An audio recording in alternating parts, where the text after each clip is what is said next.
Hello and welcome to Talking Tudors, a fortnightly podcast about the ever-fascinating Tudor dynasty. My name is Natalie Grueninger and I'll be your host and guide on this journey through 16th century England. Are you ready to step through the veil of time into the dazzling and dangerous world of the Tudor court? Without further ado, it's time to talk Tudors.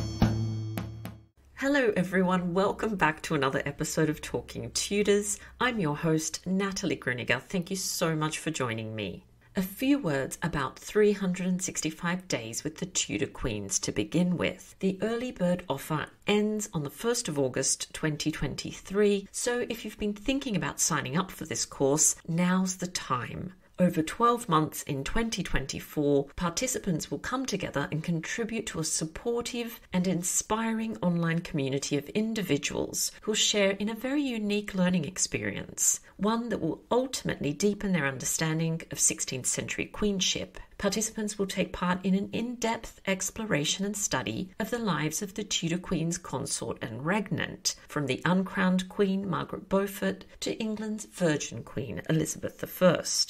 The stellar list of contributors includes Dr. Tracy Borman, Dr. Owen Emerson, Dr. Nicola Tallis, Dr. James Taff, Dr. Elizabeth Norton, Heather Darcy, Dr. Emma Louisa Cahill-Marron, Gareth Russell, Dr. Linda Porter, Peter Steffel, Dr. Valerie Schutte, Dr. Estelle Perronque, David Lee and Sandra Vasoli. For further details, testimonials from current participants, and to book your place on this unique experience, please visit my website on thetudortrail.com. As always, I'd also like to acknowledge and thank the generous listeners who continue to support Talking Tudors on Patreon, and extend a heartfelt thank you to everyone who's taken the time to rate and review the show. This really does make a difference. If you love the podcast and you never miss an episode, I invite you to join the Talking Tudors Patreon community. Please visit patreon.com/talkingtudors for more information. Now is actually a great time to join because you'll receive a month free when you pledge annually. Join the Talking Tudors patron family to instantly unlock access to exclusive posts, including audio releases and videos. Patrons are also eligible to attend additional monthly live talks and to enter patron-only monthly giveaways. You can also support the podcast and share your love of Tudor history with the world by buying Talking Tudors merchandise. There are a number of designs and products available, including phone cases, mugs, notebooks, and apparel. Do check out all the products at talkingtudors.threadless.com. Now, on to today's episode. I'm thrilled that Professor Micheline White is joining me today to talk about Katherine Parr's literary works and Micheline's very exciting discovery of some previously overlooked Marginalia written by Henry VIII. Micheline is Associate Professor in the College of the Humanities and the Department of English at Carleton University in Ottawa, Canada. Her research focuses on women and religious literature and culture in Tudor England. She's edited 3 volumes of essays. In 2018, she co-edited Early Modern Women's Bookscapes, Reading, Ownership, Circulation. She's the editor of the English Women, Religion and Textual Production, 1500 to 1625, and of secondary work on early modern women writers. Her work on Katherine Parr has appeared in the Times Literary Supplement and in academic journals, and has been featured in interviews with the CBC, Radio's Tapestry, and the Anglican Communion News Service. She's completing a monograph on royal women and the production of the Tudor Book of Common Prayer. Let's dive straight into our conversation. Welcome to Talking Tudors, Micheline. How are you? Good, thank you. It's really lovely to have you on the show. And I suppose a really good place to start is you just introducing yourself to our listeners and just telling us a little bit about you and your background.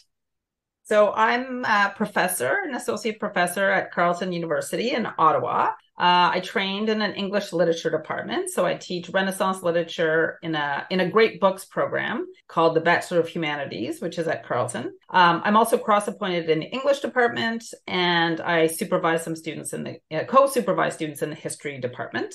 So my research over the last many years has always focused on English women and religious writing. More recently, I've been publishing on women's book history and Marginalia. And in the last 10 years, I've focused most of my attention on Katherine Parr. So her writing, tracking down some of her sources, looking at her Marginalia, and also studying some of the afterlife of some of her works.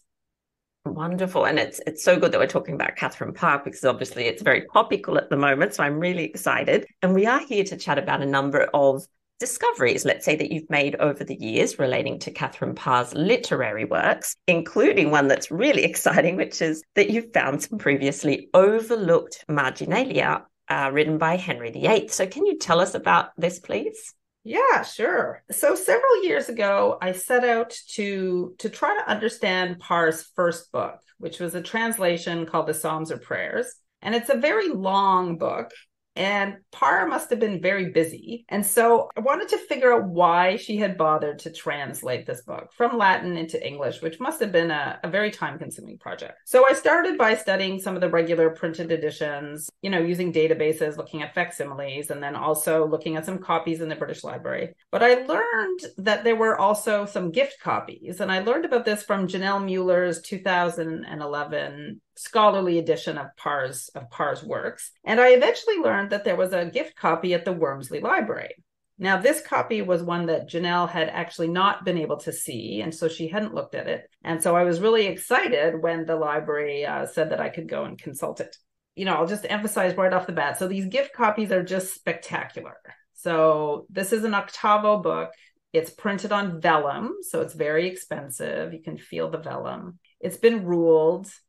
And the title page is illuminated, hand illuminated. So it was printed, but then obviously Parr hired a hand illuminator. So the title page compartment has been illuminated with gold paint, red, green, pink, and bright blue. The verso of the title page also has a spectacular hand-drawn and hand-illuminated copy of Henry's coat of arms on a beautiful verdigris background.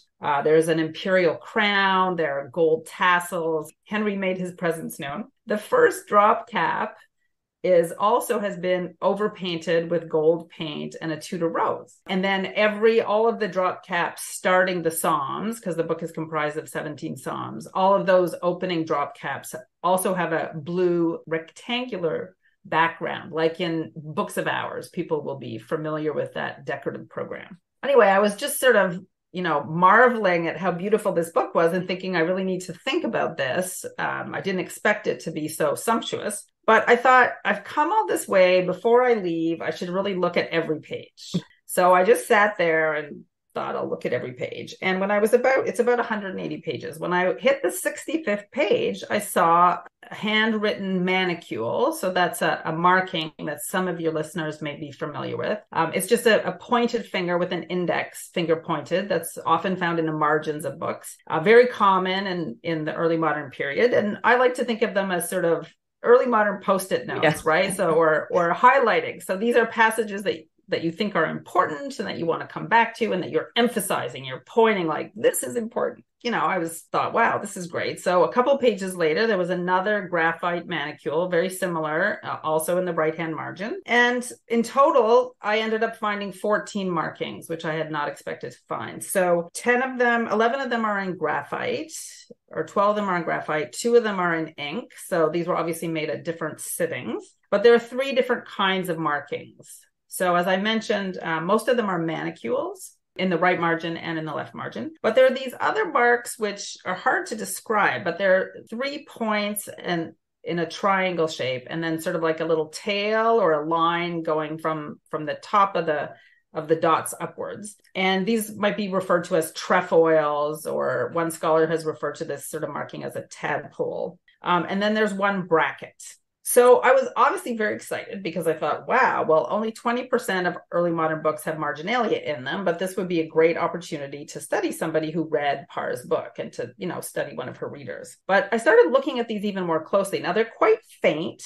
Especially the graphite ones are quite faint, but I quickly realized that they looked identical to the markings that Henry VIII had made in some of his other books. And fortuitously, I had actually just been spending the last 2 weeks looking at Henry Salter in the British Library. So this is a very well-known, it's digitized now, actually, you can see it online. Henry Salter has these very famous images of him as David fighting Goliath and him reading in his bedchamber. But he also annotated that book quite heavily. And so I had been looking at some of those. And so when I was looking in Parr's book, I thought that my instinct was that they were Henry's. So cooler heads prevailed, though. And I thought, well, I really need a sort of a method to determine whether these are Henry's or not. He did not sign the book. Some of his books he signed, most of them he did not. But I realized that I was going to need to develop some sort of method to determine whether these were actually Henry. So I started photographing hundreds of manicules and trefoils from the British Library. And in the end, I decided that they were almost certainly Henry's. Like,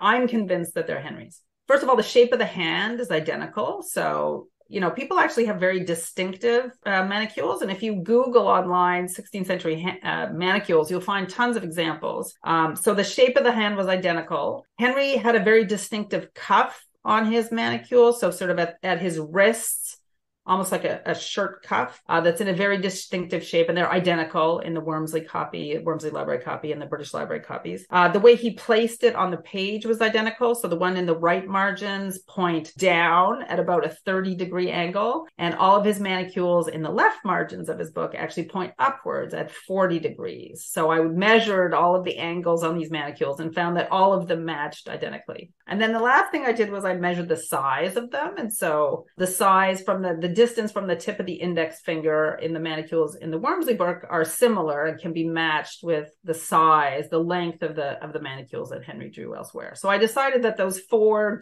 really distinctive features for me clinched it, especially the cuff. Henry's cuff on his manicules is really distinctive.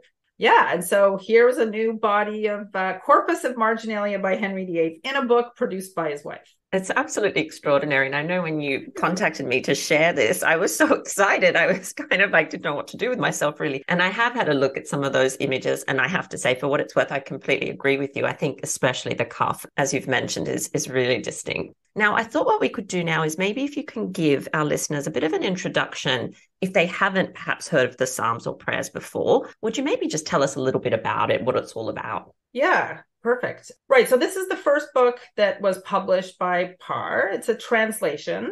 It's mostly comprised of what are called psalms, but they're actually not biblical psalms. So they're original prayers, which have been, it's like the author stitched together verses from the Psalms and from some books by Solomon. So it's all biblical, mostly from verses from the Psalms. And so this author has like mashed them up or sort of stitched them together to create new prayers. The scholar Susan Felch has described these as collage psalms, which I think is an excellent way of trying to understand what they are. So the first four are about repentance. So the speaker is very sorry for his sins and asks God for forgiveness. The next three are about wisdom. So the speaker is feeling distressed that he's so ignorant and he wants God to provide him with divine wisdom. But it's the next ones that become really interesting. So the next 10 are about enemies. So the speaker calls upon God to destroy, smash, burn his enemies. And then it concludes with some Psalms thanking God sort of preemptively for having destroyed those said enemies. And then, so there's 17 Psalms follow that sort of trajectory. So repentance, asking for wisdom, asking God to destroy your enemies, and then thanking God for destroying your enemies. And then it concludes with two prayers. So one is a prayer for the king, which is very interesting. This is the first new English prayer for the king published in England. There were some traditional Latin prayers for the king, but this is different. And the last prayer is a prayer for men to say going into battle. So, it's a prayer book. But it's important, I think, for people to realize that it's very different from, for example, a book of hours, right? A traditional prayer book, like the kind of book that was owned by Thomas Cromwell and Anne Boleyn and Catherine of Aragon that we've been hearing about. So the Psalms of Prayer is a prayer book, but it's about a war. In that sense, I think it can be accurately described as a piece of wartime propaganda. I think this hypothesis that it's useful to think of it as both a prayer book and a piece of military propaganda is the dates that it was published on. So the dates, I think, are quite telling. The first edition was published on the 25th of April, 1544. I guess I should mention actually that Henry is currently at this time at war with both the Scottish and the French. And this is sort of the buildup. He leaves for war. He leaves for France in July of 1544. So the first edition of Parr's book that is published during the buildup, so on the 25th of April. And the second edition is the 25th of May. Now, these are not special days for us. But in early modern England, these were rogation days, or they were right before rogation days. And rogation days were days in the liturgical calendar where there were special processions in parish churches and also at court. And it was because these rogations always happen in the spring. So there's a penitential procession, and the speakers, the rites, the liturgy ask God to protect the community, especially against plague and drought and bad weather. So this helps the crops in the spring. And the other thing is rogation day processions often features prayers about war because war is usually resumed in the spring, as they do today. And so it's really interesting. In other words, the days that Parr's books were published were not sort of coincidental. In fact, they were precisely the perfect days to produce a prayer book, which is designed to help people think about war and pray for Henry's success. Now, another important thing just to note about the Psalms of Prayers, in addition to its, bellicose content, is that it was published anonymously. So Parr's name does not appear on the text. And I think, for many years, no one really talked about this book in biographies of Parr. And that's the reason. People didn't really know that it had been translated by Parr. But in 1999, Susan James, published a very good biography of Parr. And she made a very strong argument that the Psalms of Prayers was translated by Katherine Parr. So she looks at a lot of verbal echoes with Parr's other works. But most importantly, she points out that some of Parr's contemporaries praised her in print for having, and I'm going to quote here, for composing and setting forth many goodly psalms. Right. And so we find multiple references in print to Parr having set forth from her pen godly psalms. So, on the whole, I think everyone is thoroughly persuaded that this book was published by Parr. The final thing to note about it is that even though Parr's name is not on it, but it was printed by the King's printer, Thomas Bartlett. And so many readers would not have known that it was printed by Parr, but they would have understood that this was a crown publication. It's being issued by Bartlett. It's anonymous. It's about Henry's War. And in that sense, it is a crown publication about Henry's War.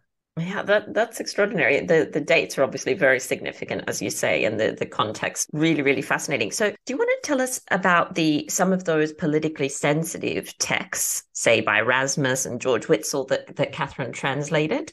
Yeah, so when you look really carefully at the content of this wartime book, it's one of the most interesting things is that all of these pieces are actually quite politically sensitive. They weren't straightforward. And the reason I sort of want to harp on this a bit, that I think it's really important, is because it makes us realize that Parr could not have produced this book just on her own, that she produced this book in consultation with Henry and probably also Thomas Cranmer. And I think that's important because sometimes modern, just in popular culture, we tend to think of Parr's writing as something that she sort of did in a room of her own. It was sort of something, even in the musical The Six, they sort of position it as, she was more than just Henry's wife. She had this writing as if it's something different than her role as consort. And I think that when we take into account the sensitive political nature of her sources, we realize this is a book that involved consultation. And that what it means, though, is that Parr is writing from the center of political power, not writing on the margins. The thing that's frustrating is that at the end of the day, it is a little bit hard to determine whose idea was it, right? So was this Parr's idea and Henry was on board? Or, Parr is clearly the translator, and she's the one who, as we'll talk about a little bit later, orders gift copies. But it's a little bit difficult to determine exactly whose idea it was. Did Henry ask Parr to do this? In which case you can really say no. Or was this Parr's idea? Was it Cranmer's idea? Right. But my big point is that this is a text that was done in collaboration, and that it really comes from the center of political power. So I'll just give one example for people about why I think, say, these sources are politically sensitive. And this is the most obvious example, is that the Psalms are written by Bishop John Fisher in Latin. And of course, Henry had executed John Fisher in 1535 for refusing to take the oath of supremacy. And scholars have shown that Henry worked pretty hard to eradicate his memory in England. And so, Parr could never on her own have decided, you know what I'm going to do today? I'm going to translate a work by John Fisher and publish it. So it's also fascinating because it means that there must have been quite a discussion. There must have been a lot of political calculus around this text, right? Henry must have been convinced that this text was sufficiently valuable at this particular junction to warrant printing a text by one of his most hated enemies. So there must have, it makes us think, and there must have been some just kind of discussions around that. Now, obviously, Fisher's name does not appear on the text, right? So Parr's name doesn't appear and Fisher's name doesn't appear. But still, there must have been some kind of discussion about the potential risks or benefits of reprinting one of John Fisher's works. The other prayer that also sheds light on how Parr was dealing with sensitive material in this book is just the prayer for the king. So as I mentioned earlier, so this is a short 2-page prayer for Henry. It's the first new English language prayer for Henry. So it's a big deal. And again, this is not something that Parr could have just decided to do on her own. It's even more interesting because one of the things I discovered in 2015 is that this is actually a translation of a prayer by Georg Witzel, who was a German Catholic, and it was a prayer written for the Holy Roman Emperor. Now, at first, I thought I couldn't believe it was by Georg Witzel, but then actually it kind of makes sense because what it means is that Henry and Parr Parr is translating this prayer, adapting a prayer because the Holy Roman Emperor is Henry's ally in this war, right? So Henry and Charles V are aligned against Scotland and France. And so we can think of this decision. The most likely hypothesis, I think, is that Henry, Parr, and Cranmer decided that this was a smart diplomatic move, would be to take a prayer for the Holy Roman Empire, translate it into English, and then Henry and the emperor's subjects in these two disparate countries fighting together are saying the same prayers for their rulers. Yeah, so anyway, that's what I mean by politically sensitive sources. Yeah, it's so fascinating thinking of them all sitting together around a table or being somewhere in one of their palaces discussing it. And so you talked there about, obviously, that it's Psalms, but it's also like wartime propaganda. Do you want to delve into that a little bit more, the role that Katherine Parr plays in producing it and disseminating this propaganda? Yeah, it's really quite surprising. That was one of the most surprising things that I took away from once I started studying this book. I did not expect that when I first started looking at this book. Of course, Parr has always been recognized as having played a major role as regent, right? So Henry VIII leaves for France to lay siege to Boulogne in July of 1544, and he appoints Parr as regent. And there's been, all biographies or film versions or TV versions of this show, Parr, he entrusts half of the council to stay with Katherine Parr. She's acting as Henry. She's issuing proclamations. She's writing letters. She's dealing with lots of logistics, right? And that's very well established. But I think what's so interesting about the Psalms or prayers then is that it shows us that even before she was appointed regent, she was already playing an important role in the build up to the war by producing this kind of propaganda. When we think of her as participating in this project, producing this prayer for Henry is really interesting because it's a verbal image of him, right? And Henry was very careful, like the royal image was very important and carefully monitored. And it's just so interesting that he would entrust or ask Parr to produce this prayer for him, which all of his subjects were supposed to use. And so seeing the degree, seeing how much she was really embedded in the wartime strategy was quite surprising to me. And I think really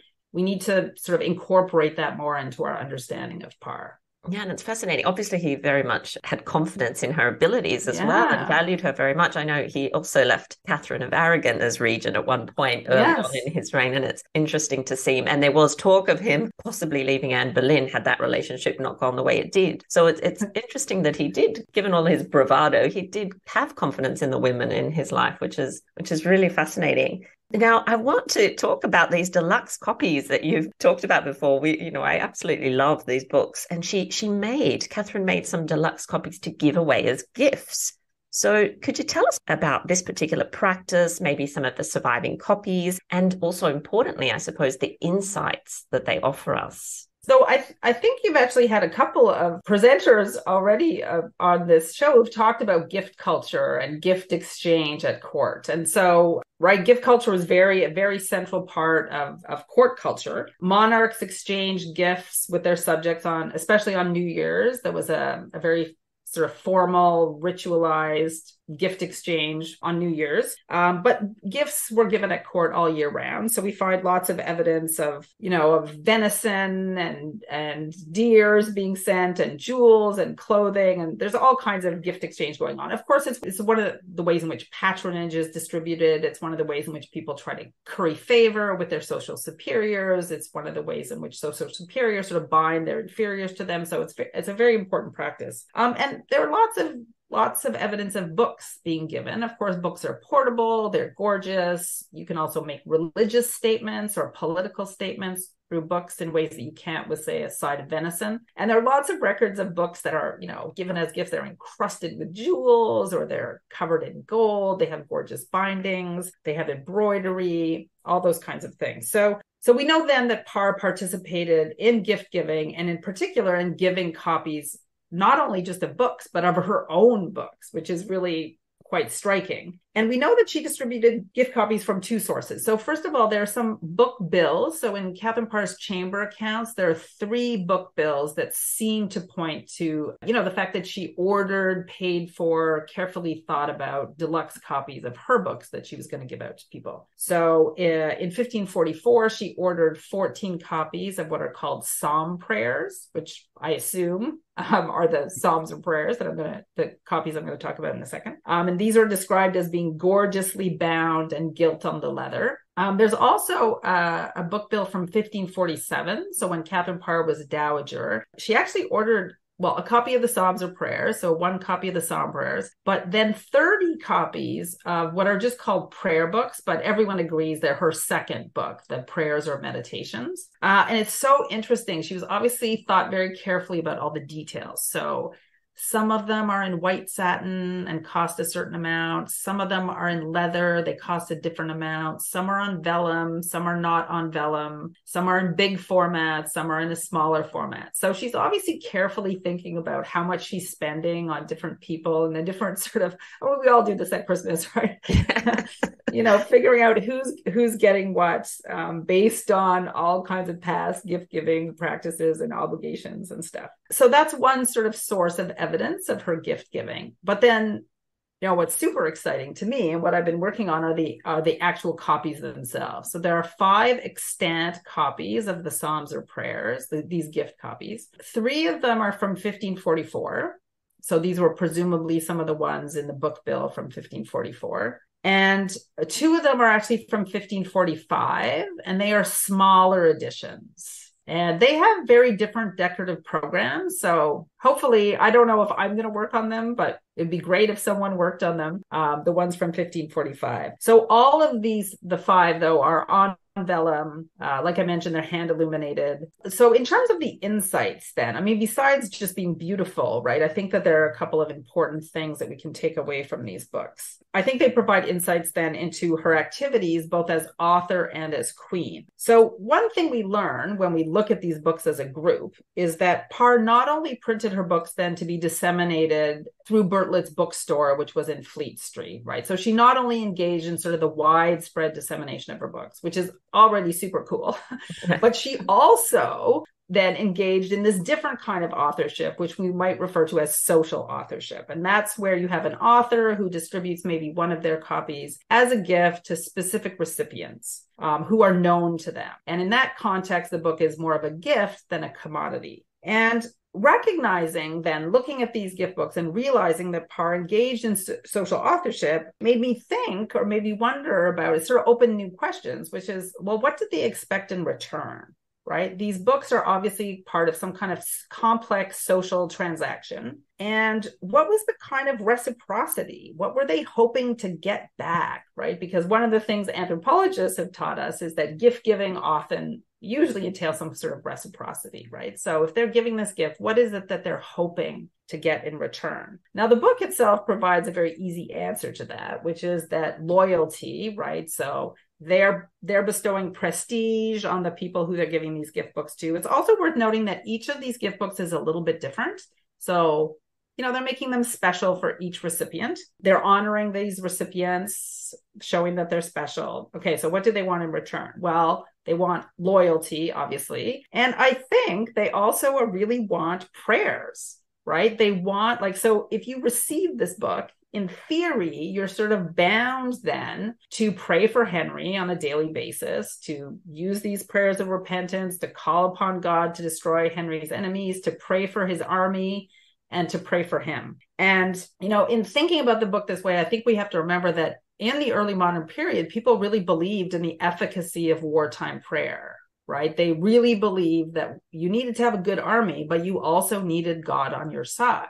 And when we remember that, I think we can see that Parr and Henry are actually asking for something valuable in return for this gift. The other really interesting thing I think about looking at these books and thinking about Parr giving them through a form of social authorship is that we realize that in that exchange, Parr would have been very visible, right? So, and that's very different from the copies that were sold in Bertlett's bookstore, where most of those people would not have known that Parr was the author, right? And so queenship or female authorship would not have been part of their reading experience.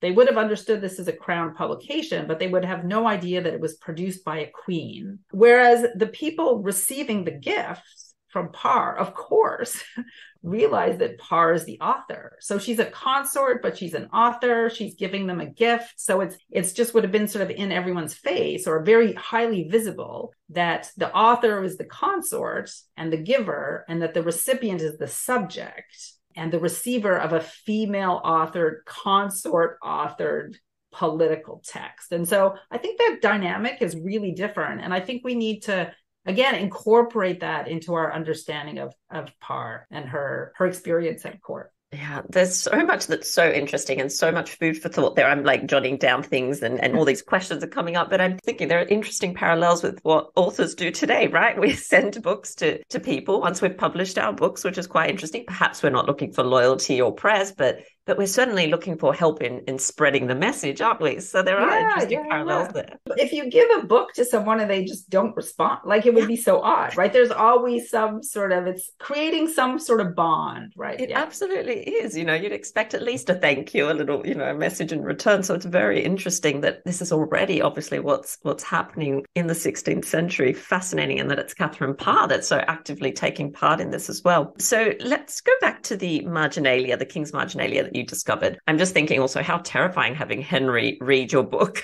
to review your book, so to speak. Could you tell us about what his writing and those markings actually reveal about his final illness and perhaps the state of mind that he was in towards the end of his life? Yeah, great question. So this is the fun part, right? What does this Marginalia tell us about Henry? So it's actually not what I at first thought. I think it's a little bit, maybe it's not what we would expect. We tend to think of Henry, of course, like you said, you'd be afraid of him reading your book, right? Because we think of him being supremely confident, right? There being no bounds on his authority or, whatever he wants to do. But the Marginalia reveals a reader who is actually quite anxious that he's sinful, that he's ignorant, and that he was angering God. But at the same time, and so, in trying to think about this Marginalia, I looked both at the passages that he did highlight, and remember, this is a 180-page book, and he did only make 14 markings, right? So obviously this is quite selective. All the Marginalia is really clustered in Psalm 4, Psalm 5, and Psalm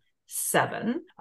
He might have read the book on a different day and been thinking very different things, but we don't have a record of that. But what we do have a record of then on the days that he was reading this was that he was very anxious. But at the same time, he's also sort of hopeful, right? So the passages are both sort of despairing about the speaker's sinfulness, but also very hopeful. Many of the passages sort of are hopeful that God will forgive him, will heal him, and will sort of set him on the straight path. So there's sort of a mixture there. I'll just give you some examples. So in the fourth psalm, which is about repentance, he puts two manicules beside passages that are both actually about physical suffering. Physical suffering, which is understood as a punishment for sin. And of course, these are very poignant. We know that Henry was obese at the end of his life, that he was very ill. He had a rotting leg, an ulcer that wouldn't heal. And so, it's very easy for him to think about. In other words, these annotations make sense. So I'll just read one of them. So he says, one of the passages that he puts a manicule beside then is, "Take away thy plagues from me, for thy punishment hath made me both feeble and faint." And the second one that he annotates is, "Turn thy anger away from me, that I may know that thou art more merciful unto me than my sins deserve." And later on, just 2 lines later, is a passage, "My flesh is not made of brass," right? So in both of these, and it's interesting to think of Henry, he's the anointed king, he's God's chosen, but he's sick, right? And so God is punishing him. And he's obviously upset about this, right? And so he's really hoping, God is punishing his weak body. He's feeling feeble and faint. And I like to think of him sort of confronting some ugly truths in the margin here. We know that in public, he refused to acknowledge that he was sick. And in the build up to the war, the imperial ambassador was hoping that he wouldn't even come because he was in such bad physical shape. They were hoping that he just wouldn't come in person, but that nobody dared tell him that he had the worst legs in the world. So those are his exact words, the ambassador. But Henry, no one could tell him. But here we see Henry is actually confronting this, that his God is making him feeble and faint, and he's distressed about this. But again, we see that at the same time that he's sort of confronting this unfortunate reality about him, you can see that he's doing the right thing.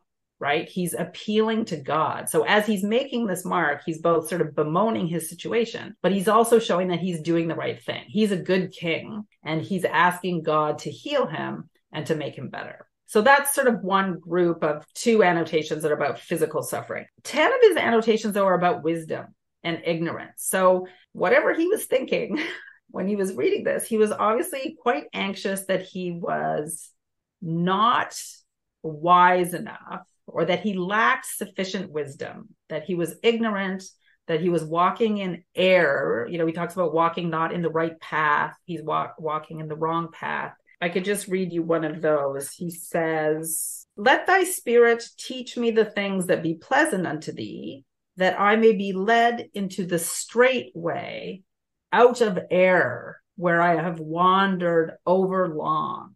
So in a number of these passages, he talks a lot about his sinfulness that's making him ignorant. He needs God to inspire him, to send him wisdom so that he can get on the right path. And it's interesting in this 5th Psalm, when you look at what he didn't annotate, there are lots of passages that are actually quite beautiful, where the speaker is talking about how he's inflamed with love for divine wisdom, or wisdom is sweeter than honey, and thanking God for making him wise. But Henry did not annotate any of those passages. The passages that he annotated are the ones where he's worried that God's mad at him for walking down the wrong path, and he wants God to help him. And I'll just read the very last annotation that he makes, because it's sort of bleak. He says, and this is in ink trefoil, "O Lord God, forsake me not, although I have done no good in thy sight." So he's worried about being forsaken. Yeah.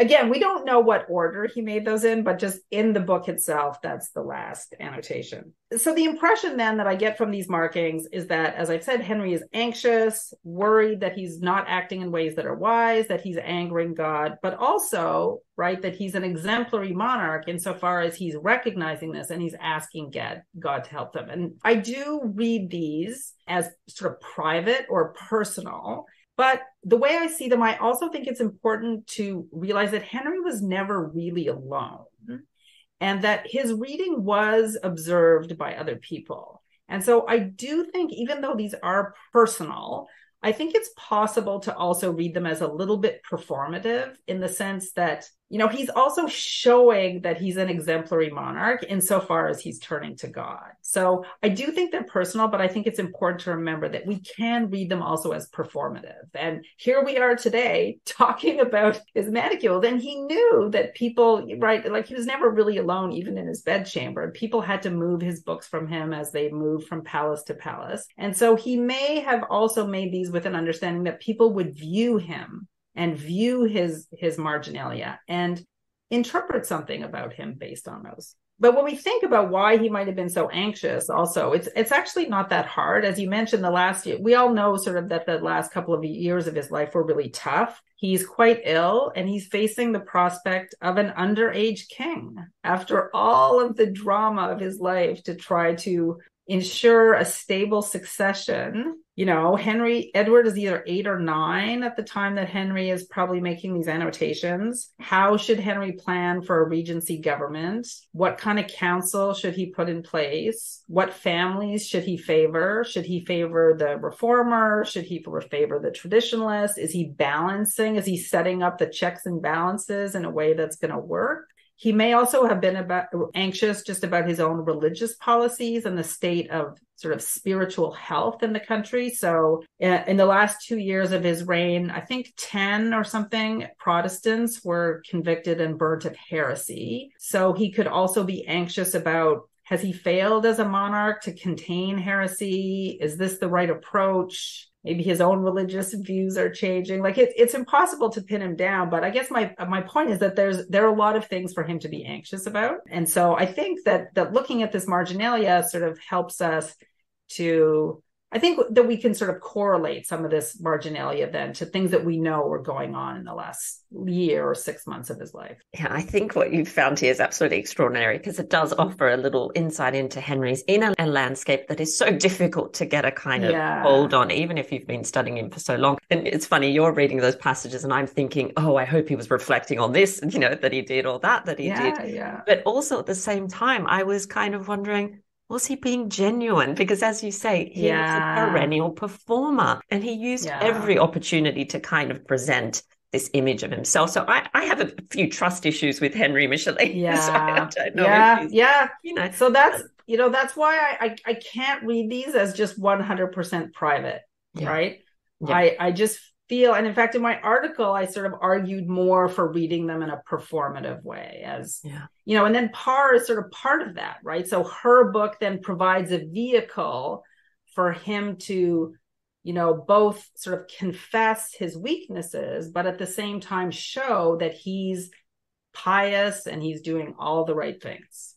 Yeah, it's so interesting, that tension between the two. And I do think, though, that it does offer perhaps a kernel of truth, because I think at many different points during Henry's reign, it's quite clear that he often feels inadequate. And so it's interesting that he's reflecting on that wisdom. And because I think inadequacy was quite an issue for the king. And I think that's when he lashed out quite brutally when people made him feel inadequate. He became dangerous. So it's there's so much that that you can kind of reflect on from just those passages. It's really, really fascinating. So just building on what you said about inadequate, so that's just so perfect with, you're making me look at this verse again in a new way. So one of his things is, he says, if any seem to be perfect among men, yet if thy wisdom forsake him, he shall be reckoned nothing worth, right? So he's Yeah. anxious about being worth nothing. Yeah. Yes, and I think that was what, he often hid that when he was young and of course Okay. attractive, and that was sort of hidden quite deeply. But I think once he becomes very ill, he's incredibly dangerous when he's feeling like that. So it's so fascinating, that tension again between, is this a genuine reflection on his reign and his life, or is he once again being Henry the performer, So you've talked a little bit, of course, about this new role. It sounds like to me it's a new role that Parr's kind of invented for herself, obviously in consultation, with Henry, but as Queen Consort and author, this dynamic there's really fascinating. Did you want to say anything else about that?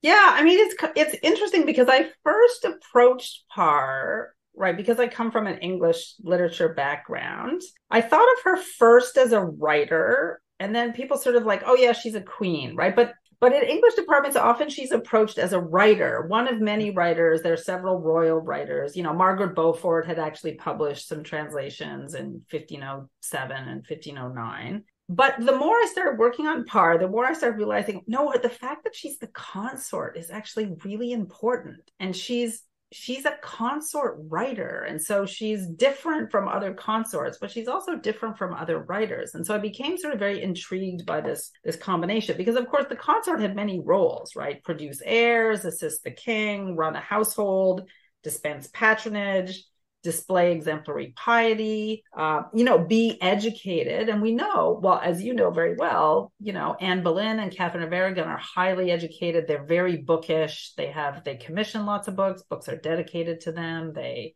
read a lot. Reading is important to them. But what's different about Parr then is that she's not just bookish, she's also an author. And then that her books are tied to they're at the heart of the crown's activities, right? They're not separate from her role as consort, right? So I think that for her, and for Henry, at this point, her literary activity is one of the ways that she serves the crown, right? She's part of the crown. She's part of the mechanism of monarchy. And so in her case, literary activity becomes one of the ways she serves the crown. And one of the things I think is interesting is you can detect a shift in the language that people use when they're talking about Parr, I think, in response to this. So at the very beginning of her reign, all the ambassadors are sending letters congratulating Henry, and people are talking about Parr, and they describe her as serene, beautiful, prudent,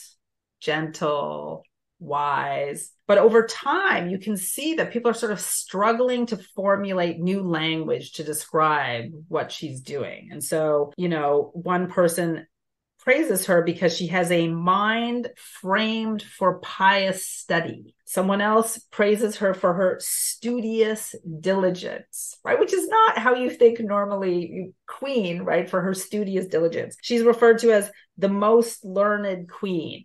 So the most interesting, I think, display of sort of the way some people who were obviously fans of hers were trying to sort of use new language to describe what she was doing. So this is Nicholas Udall, who wrote 5 dedications praising Parr that were part of the paraphrases of Erasmus's paraphrases that were published under Edward. But he describes her as a writer, but also as a military captain. So he says, and as a good captain who leadeth and guideth his army, so your grace, far otherwise than in the weak vessels of women's sex is to be looked for, do show unto men a notable example of forwardness in setting pen to the book.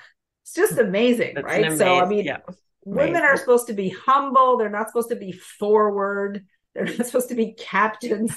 They're not supposed to be leading people into battle. But this is how he imagines her role as consort, that she's forward, and also that she's setting an example to men to be forward in setting the pen to their book. So I just find that so interesting. It took me a while to sort of notice that, but I think when you look at all the people sort of talking about her, you realize that they have to come up with a new kind of vocabulary. And just in thinking about bringing this really interesting conversation to a close, I just wanted to ask you a couple of more sort of general things about Catherine and perhaps her role in the reform movement in the early years of Edward VI's reign. Yeah, so I'm actually working on that right now. Oh, excellent. So I think her role again, as part of the crown under Edward, has been underestimated. I think we quite naturally get distracted by some of the Thomas Seymour, Elizabeth stuff, and rightly so. But I think there's a lot to be said about her household under Edward, where she is Queen Dowager. So for example, I recently realized that she actually held a Maundy Thursday service when she was Dowager. Wow. Yeah. So she's obviously still sort of flexing her royal muscles there. That's quite a flex, because Henry refused to allow Catherine of Aragon to hold one when she was sort of in disgrace. So that's really fascinating. And her Lamentation of a Sinner, I think there's so many great studies of that book. But I do think that more can be said about how it was closely tied to what was going on in the government at the time. So it's very closely tied, I believe, to Cranmer's homilies. And, it was issued the day before Parliament opened. It's sponsored by her brother, who's an MP, a member of the Privy Council. It's sponsored by the Duchess of Suffolk, who is the patron of many people in Parliament. And so, again, I think we need to do more work in trying to understand how Katherine Parr's activities under Edward were matters of state. Also, like the paraphrases, she's the sponsor of the Erasmus's paraphrases, and they're printed with a title page compartment that has Edward's coat of arms and her coat of arms. And all of these dedications are about her central role in sort of as a part of the monarchy still. And so it's true that was not appointed to be regent, but I think that doesn't mean that she wasn't still an essential part of the crown and doing sort of crown-related religious work. Yeah, I look forward to hearing more about that, because you're right. I think it does get overshadowed by the kind of personal dramas that are happening around her, obviously, like you said, Thomas Seymour and Elizabeth. Now, throughout Katherine Parr's reign and after, there's a young, very precocious girl observing absolutely everything that she's doing, and that's of course her stepdaughter Elizabeth. So in what ways do you think Catherine, she sounds absolutely extraordinary, in what ways do you think she influenced the lady, or the Princess Elizabeth, however you'd like to refer to her as? Yeah, well, I think the standard view, you probably agree with me, the standard view is that Parr played a formative influence, particularly in Elizabeth's political education. So, and training. And I think that that's absolutely right. I think a lot of scholars have got that absolutely right. Elizabeth was at court while Parr was regent. And this is something that is emphasized in pretty much, I think, every sort of movie or TV version that I've seen of this. There's always a moment, or actually in the Elizabeth Fremantle book, where, Elizabeth sort of says like, the queen can be in charge, right? So, I think that's right. I think surely Elizabeth, seeing Parr acting as regent, must have been inspired and empowered. And, Parr provides an example there for her, which you will be able to come back to. But I think that some of the stuff about Parr's gift books, I think, also open new avenues for thinking about Parr's influence on Elizabeth. Because I think Parr's gift books provide a new framework for thinking about Elizabeth's gift books. So Elizabeth very famously produced 4, one of them is lost, but deluxe gift books for Katherine Parr and Henry in 1544 and 1545. So that's only like 9 months after Katherine Parr would have first been giving out her books, right? So I think it's not crazy to hypothesize that Elizabeth would have learned something very important about the power of gift giving and the power of the book as a gift, and strategies for, we could say she's inspired by Parr, but I think more than that, I think she sort of learned something very important about the politics, probably learned something important about the politics of gift giving, and then sort of use that. So I think Parr's gift books were probably a model for Elizabeth's. The other thing that I think is important to emphasize about her influence on Elizabeth is that, well, we realize later that one of the first things that Elizabeth does when she comes into power in her chapel is, and I published a piece on this in 2015, one of the first things she does is she has Parr's prayer for the king inserted into the litany even before Parliament has met and before the new liturgy committee has met to determine the Book of Common Prayer. And this is just so fascinating, right? So Parr, obviously this prayer made a huge impression on her. probably, I would hypothesize that while Henry was away, Elizabeth is with Parr. They probably said that prayer every day. Yeah. It was a prayer that would have been that Elizabeth translated 3 times in 1545 when she produced the gift book for Henry of Parr's prayers, because the prayer for the king was also in that prayer book. But it's so interesting then when she suddenly is the queen regnant, she decides that she's going to take a prayer that Parr wrote for Henry, and she's going to make it mandatory for every single person in England to say that prayer for her, right? And it appears first in her chapel because she sort of has power to do things that aren't really legal yet. So she introduces the prayer into the litany there. But then once the Book of Common Prayer is published officially in June of 1559, that prayer is part of the Book of Common Prayer. So I think that just knowing that really allows us to reconstruct the degree to which Elizabeth was profoundly shaped by Parr's literary works. So fascinating. And what a great place to bring this conversation to an end. You've given us so much to think about. There's one more thing, and then I promise I'll let you get on with your day. And that's the Tudor takeaway that I ask all my guests for a suggestion for something for our listeners to go off and explore after the episode. So do you have a Tudor takeaway for us? Well, I am reading The Queen's Gambit right now by Elizabeth Fremantle. Almost finished with it. So I highly recommend it.